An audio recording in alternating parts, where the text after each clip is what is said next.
Hello friend, मेरा नाम सिंपी यादव है। आज की इस वीडियो में मैं आपको GSTR1 रिटर्न का डैशबोर्ड बिल्कुल सिंपल और बेसिक लैंग्वेज में समझाने वाली हूँ, जिससे आपको रिटर्न फाइल करते समय कोई प्रॉब्लम ना आए। जैसा कि आप देख सकते हो, मैंने ओपन कर रखा है पहले से।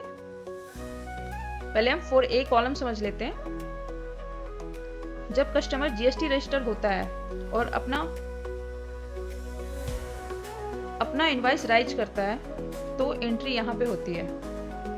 सिंपल सी भाषा में बोले तो रजिस्टर पर्सन को जब हम सेल करते हैं तो वो इस कॉलम में जाता है, 4A में। अब हम 5B to C समझ लेते हैं। जब कस्टमर रजिस्टर नहीं होता है लेकिन इनवॉइस 2.5 लाख से ऊपर का होता है और इंटर स्टेट सप्लाई होती है, तो एंट्री यहाँ पे जाती है। अब हम समझ लेते हैं 7B to C। जब कस्टमर रजिस्टर नहीं होता है और नॉर्मल सेल होती है, लोकल या स्मॉल इंटर स्टेट, तो 7B to C में शो करते हैं। अब हम समझ लेते हैं 6A। अगर आपने इंडिया के बाहर एक्सपोर्ट किया है तो उसकी इनवॉइस यहाँ पे शो होती है। सिंपल लैंग्वेज में बोले तो फॉरेन सेल एक्सपोर्ट इनवॉइस। अब हम समझ लेते हैं 8A। जिस सेल पर GST टैक्स नहीं लगता है उसका डिटेल यहाँ पे शो होता है, जिस पर GST टैक्स 0 हो। अब हम समझ लेते हैं 9B क्रेडिट रजिस्टर।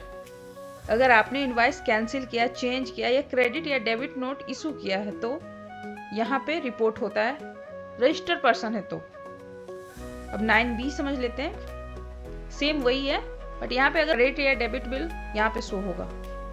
अब समझ लेते हैं हम 11A। अगर आपने पहले पेमेंट ले ली है लेकिन इनवॉइस बाद में बनाई है तो वो अमाउंट यहाँ दिखाते हैं 11A में। अब हम 11B समझ लेते हैं। जब एडवांस के अगेंस्ट इनवॉइस जनरेट हो जाए तो पहले लिया हुआ एडवांस यहाँ पे एडजस्ट करते हैं। अब हम समझ लेते हैं 12 HSN के लिए होता है। यहाँ पे HSN code, taxable value, GST amount की समरी को दिखाते हैं। अब समझ लेते हैं 30। हमने जिस मंथ का रिटर्न फाइल कर रहे हैं उस मंथ में कितने इनवॉइस बनाए हैं, कितने कैंसिल हुए हैं, बस यहाँ पे डॉक्यूमेंट्स को नंबरिंग शो करते हैं।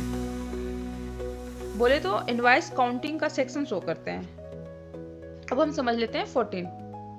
Amazon, फ्लिपकार्ट, मीशो के थ्रू जो भी सेल हुई हो यहाँ पे आती है वो। अब हम समझ लेते हैं 15 कॉलम उनके लिए होता है जो ओला, उबर, स्विगी टाइप के सर्विस। मुझे लास्ट में यही बोलना है कि सबको हर सेक्शन फिल नहीं करना होता है। जो आपके बिजनेस पे एप्लीकेबल है सिर्फ वही वाली सेक्शन फिल करें।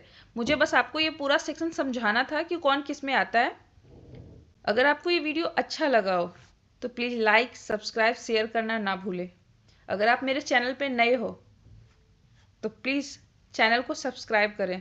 अगर आपको वीडियो अच्छी लगी हो तो थैंक यू।